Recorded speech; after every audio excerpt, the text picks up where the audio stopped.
जय सच्चिदानंद सब बहन भाइयों को। कैसे हो आप सब लोग? मैं तो बहुत मज़े में हूँ। तो उम्मीद करती हूँ आप भी सब बहुत मज़े में होंगे। अच्छा, तो कल जैसे बताया था कि अब हम कहानी के जरिए या किसी का क्वेश्चन लेके मतलब प्रैक्टिकल वे में बताएंगे कि जो हमने ज्ञान सुना अभी तक वो ज्ञान भी देखो, ये बहुत बड़ा उपकार हुआ था मेरे ऊपर एक ब्रह्म ज्ञानी गुरु का, जिन्होंने ये ज्ञान दिया। तो उनसे जो ज्ञान लिया था वो जितना भी अंदर गया था, साधु संतों की वाणी तो अलग होती है, पर हम लोगों के पास तो वो वाणी है ही नहीं साधु संतों वाली। तो सिंपल भाषा में जितना अंदर था, तो मन में आया एक दिन कि रिटायरमेंट के बाद मेरे जैसे बहुत लोग होंगे जो घर में बैठे बैठे बोर होते होंगे, जो अकेले बाहर भी नहीं जा सकते कि वो कहीं जाके सत्संग सुने या बाहर घूमने जाएं या कुछ, अकेले जो हैं बेचारे बच्चे आजकल सबके बिजी हैं नौकरियों में, तो वो अकेले घर में बैठे बोर होते हैं। तो क्यों ना ऐसा किया जाए, जो मेरे ऊपर उपकार हुआ था ब्रह्म ज्ञानी गुरु का, तो वही चीज़ जो मुझे मिली थी वही चीज़ मैं किसी और को दे के उनका भी भला कर सकूं। कहते हैं ना, खुशी बांटने से बढ़ती है, घटती नहीं है। तो जो मुझे खुशी मिली थी उस ज्ञान को प्राप्त करने के बाद, तो मन में था कि ये किसी और के साथ बांटा जाए तो किसी और को भी ये घर बैठे खुशी मिल सकती है। आजकल ये सोशल मीडिया का टाइम है, फ़ोन सबके पास है, या टीवी में भी यूट्यूब में आसानी से कोई बिना कहीं जाए बिना खर्च किए आराम से घर बैठे ये सुन सकते हैं। तो कहते हैं ना कि जो बर्तन में होता है वही बाहर उछलेगा ना। बर्तन के अंदर अगर दूध है, थोड़ा सा भी वो उछलेगा तो दूध ही बाहर निकलेगा। जिसके अंदर पानी है वो पानी ही निकलेगा।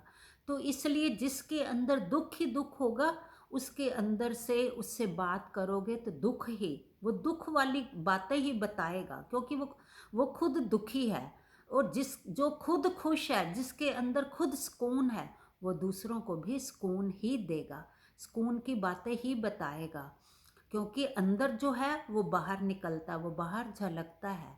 तो यही सोच के कि मेरे जैसे बहुत सारे ऐसी बहनें होंगी या भाई होंगे जो बाहर अकेले नहीं जा सकते कहीं सत्संग सुने, या उनको कोई ब्रह्म ज्ञानी गुरु अभी तक नहीं मिला। तो वैसे तो गुरु बहुत हैं आजकल, तो टीवी पे तो पूरी बाढ़ आई हुई है गुरुओं की, संतों की। पर हाँ, ब्रह्म ज्ञानी जो आपके दिल तक अपनी आवाज़ पहुंचा सके, ऐसा ब्रह्म ज्ञानी गुरु बहुत किस्मत से मिलता है। तो मैं अपने आप को बहुत खुशकिस्मत समझती हूँ कि मुझे ऐसे ब्रह्म ज्ञानी मिले, उनसे ज्ञान मिला। तो वही ज्ञान जितना अंदर था सिंपल भाषा में मैंने आप सब के साथ शेयर किया। तो उम्मीद करती हूँ कि आपको उससे, मुझे भी फ़ायदा हुआ था तो आपको भी फ़ायदा हुआ होगा। तो अब कुछ लोगों के सवाल आए हैं कि आपने ये तो बता दिया कि मैं कौन हूँ, परमात्मा कौन है, ये शरीर कैसे बना, ये सब कैसे, कि हमें कितनी भाग दौड़ करनी है बाहर, सुकून इन चीज़ों से नहीं मिलता तो किससे मिलता है। तो ज़िंदगी में इतने दुख भरे हैं, जिससे पूछो ना, कल भी ये बताया था, सुख तो कोई एक सुनाएगा, दुख 100 सुना देगा। तो वो चीज़ें कि हम दुखों से सब भरे पड़े हैं। तो इसके ऊपर आज चर्चा करते हैं कि जिंदगी का सफ़र हमें कैसे तय करना है।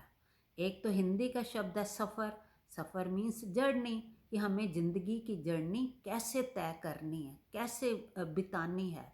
और एक वर्ड होता है इंग्लिश में सफ़र, SUFFER, सफ़र। उस देखो है शब्द दोनों ही सफ़र। इंग्लिश का जो सफ़र है उसका मतलब दुख, और जो हिंदी का सफ़र है इसका मतलब सुख, यात्रा। मतलब यात्रा तो हम खुशी के लिए ही करते हैं ना। तो ज़िंदगी की यात्रा हमें कैसे तय करनी है?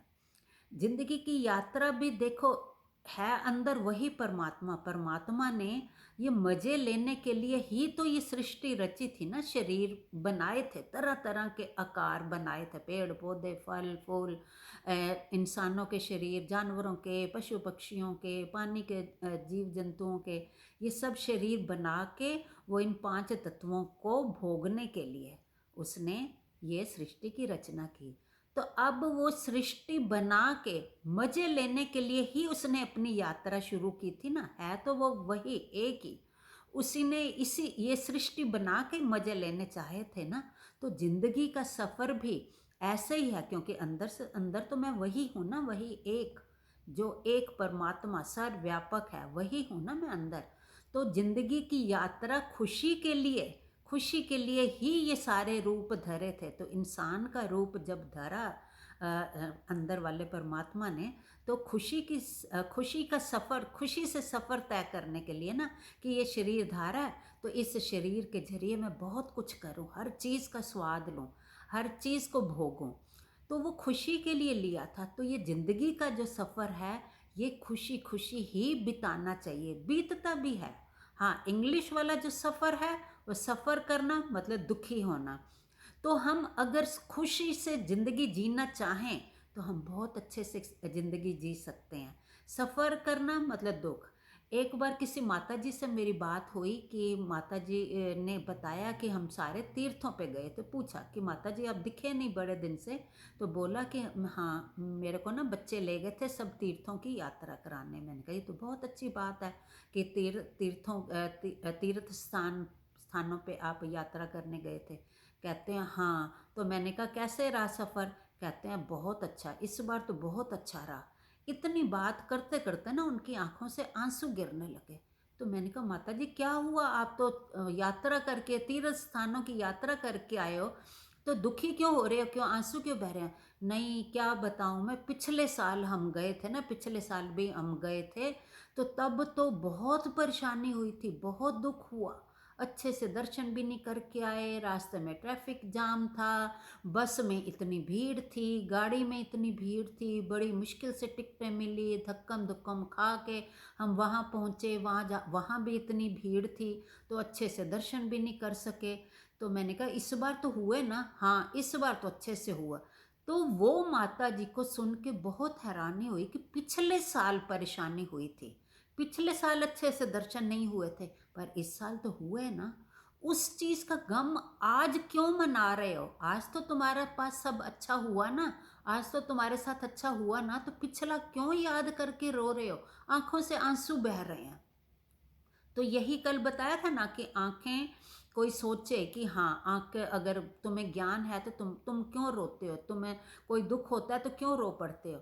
तो वो दुख नहीं होता, वो आंखों से आंसू बहने लगते हैं। तो वो माता जी भी देखो पिछली बात याद करके, जबकि उसका कोई मतलब ही नहीं, वो तो बात कहते हैं ना, रात गई बात गई, वो तो बीत चुकी, पर उनकी आंखों से आंसू बह रहे हैं। पर जब पूछा कि इस बार तो अच्छा रहा, हाँ हाँ, फिर हंसने लग गए कि इस बार तो अच्छा हुआ। तो वो आंसू जो थे पिछली बार के, हम उसको भूल क्यों नहीं जाते ऐसी चीज़ों को जो पीछे हुआ। गलत भी कुछ नहीं होता, बस हमारे मन के हिसाब से नहीं होता, हमारे मन के अकॉर्डिंग नहीं होता, तो हम उसको दुख मान लेते हैं। जो हमारे मन के अनुसार होता है, मन के अनुकूल होता है, उसको हम सुख मान लेते हैं, जो मन के प्रतिकूल होता है उसको हम दुख मान लेते हैं। तो होता तो वही है। देखो किसी के लिए वही चीज़ अच्छी होगी, किसी के लिए वही चीज़ बुरी होगी। अब अगर जो नहीं मानता ये तीर्थ स्थानों को, या जो अध्यात्म में नहीं है, उसको बोलो कि तीर्थ स्थानों पे जाओगे, तीर्थ यात्रा करने चलोगे, हम ले चलते हैं, कहेंगे ना बाबा ना, मेरे पास फालतू में ना टाइम है ना पैसा है, ना मेरे में हिम्मत है मैं ये काम करूं, तीर्थ स्थानों पे जाऊं, मैं नहीं जाता। पूछो भाई क्यों? ना मुझे नहीं है पसंद, मैं जाके परेशान ही होऊंगा वहाँ जाके। तो ये देखो वही चीज़ किसी को सुख दे रही है, किसी को दुख दे रही है। तो ये सफ़र और सफ़र और सफ़र, मतलब जो ज़िंदगी का सफ़र है वो कितना अच्छा है, वो सुहाना है। हम वो अपनी ज़िंदगी को, वो हिंदी का जो शब्द है ना सफ़र, मज़े से काटें, इतने सुकून में रहें, जब वही हमारा सब रूप ही सुकून का है, शांति का है, ठंडक का है, तो हम क्यों दुखी होएं? वो इंग्लिश वाला सफ़र मत सोचो, उसको मत करो, उस सफ़र को कहीं भी बीच में मत लेके आओ। हर चीज़ में अच्छाई देखनी शुरू करो, बुराई नहीं। बुराई ढूंढेंगे तो हर चीज़ में बुराई मिलेगी। एक बार एक टीचर ने बच्चों को क्लास में एक सफ़ेद पेपर, जिस पे सिर्फ सेंटर में एक बिंदी लगी हुई थी, काली काली बिंदी थी। तो बच्चों से पूछा कि बच्चों, इस पेपर में तुम क्या देख रहे हो? तो सारे बच्चे बोले, काली बिंदी। तो टीचर ने बोला कि और कुछ नहीं दिखाई दे रहा, सिर्फ ये बिंदी दिखाई दे रही है? सारे बच्चे बोले हाँ। पर एक बच्चा समझदार था, उसने कहा नहीं टीचर, मुझे एक बिंदी तो छोटी सी है, पर मुझे ज़्यादा सफ़ेद पेपर दिख रहा है। तो टीचर ने कहा शाबाश। बाकी बच्चों को भी कहा, देखो एक काली बिंदी वो तुम्हें दिखाई दे रही है, इतना बड़ा सफ़ेद पेपर वो नहीं दिखाई दिया। तो यही हम लोगों का ज़िंदगी के सफ़र काटने का, मोस्ट ऑफ द पीपल यही तरीका होता है कि हम एक दुख को तो पकड़ते हैं, हमें वही दिखाई देता है। बाकी जो इतने सुख परमात्मा ने दिया, इतनी अच्छी ज़िंदगी, मानुष का चोला मिला, सबसे बड़ी बात।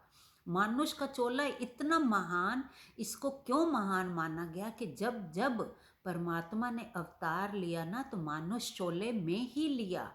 मानुष, और सबसे बड़ी बात इसमें बुद्धि दी। इस चोले में बुद्धि है कि वो अपने आप को याद रख सके, अपना ज्ञान हमेशा याद रखे, दुखी ना हो, अपने स्वरूप को जानते हुए ये जिंदगी का सफ़र फिर मज़े से काटेगा। तो इंसान की योनि सबसे अच्छी है। तो वो देखो, एक दुख को हम रोते हैं जो पेपर में काली बिंदी थी, बाकी सफ़ेद। किसी से भी पूछो ना कि हाँ इतने रोते रहते हो हर टाइम, तो लिस्ट बनाना कल घर जाके, होमवर्क अगर कोई दे उनको सतगुरु, कि हाँ भगवान ने तुम्हें क्या सुख दिए, क्या दुख दिए। दुख ढूंढने के लिए ना हमें मेहनत करनी पड़ेगी। एक दो ही दुख निकलेंगे, हाँ मेरे पास औलाद नहीं है, या मेरा शरीर ठीक नहीं रहता, या मुझे ज़रूरत के जितना पैसा नहीं है मेरे पास, कुछ भी, या मेरे बच्चे अच्छे नहीं हैं, किसी तरह का भी एक या दो दुख ही निकलेंगे। बाकी सब जो मिला हुआ है, अगर उसको चारों तरफ नज़र दौड़ा के देखो ना, तो सुख ही सुख, भंडार भरे पड़े हैं। जितना हम खा नहीं सकते, उससे ज़्यादा घर में खाने का भंडार लगा पड़ा है। जितना हम पहन नहीं सकते, तीन या चार जोड़ों से गुजारा आराम से हो सकता है। और भरी पड़ी हैं क्लॉजेटें, कितना सामान, कितने कपड़े भरे पड़े हैं, कितने गहने भरे पड़े हैं। ज़रूरत का बताया था ना, 2 कमरों में भी के घर में भी गुजारा हो सकता है। चलो मैक्सिमम किसी को बड़ा भी चाहिए, 3-4 कमरों का घर अपने लिए भी इनफ है, और कोई मेहमान आ जाए उसके लिए भी इनफ है, 3-4 कमरों का घर। पर हम उससे भी ज़्यादा बड़े बड़े घर, एक गाड़ी से भी पूरे परिवार का गुजारा हो सकता है, पर दो दो जितने घर में लोग हैं उतनी गाड़ियाँ, इतना कुछ परमात्मा ने दिया। सबसे पहला तो ये जो सोने जैसी, ये जो शरीर देही दी है, ये जो देही दिया है ना, इसका एक अंग खराब हो जाए ना, तो तुम कितना भी पैसा खर्च कर लो, उसके जैसा अंग नहीं बना सकते। डॉक्टर सर्जरी करके आर्टिफिशियल डाल देंगे, पर वो वैसा सेम नहीं बनाएंगे जैसा परमात्मा ने दिया। तो एक एक अंग की कितनी कीमत है। अगर हम ये सब काउंट करने लगें तो दुख तो उनके आगे तुच्छ हैं, जैसे सफ़ेद पेपर पे एक काली बिंदी थी। चलो आज की लंबी हो गई वीडियो, तो बाकी की चर्चा कल करेंगे। अब बहुत इंटरेस्टिंग वे से कहानियों के जरिए या अपनी ज़िंदगियों के 3-4 लोगों के मेरे पास आई हैं, अपनी उन्होंने कहानी शेयर की है, वो भी धीरे धीरे शेयर करूँगी। तो उम्मीद करती हूँ कि अब थोड़ा रस वाले हिसाब से, मतलब इंटरेस्टिंग वे से, ज्ञान तो सबको पता चल गया, अब उस हिसाब से अब ये जो शेयर करेंगे ना किसी की स्टोरी, या जो जो भी जिस कहानी के जरिए, तो ये आप अपने उससे कंपेयर करना, फिर आपको ये जो ज्ञान के पॉइंट है ना, वो अंदर पक्के होते जाएंगे। चलो बाकी की चर्चा कल करेंगे। जय सच्चिदानंद।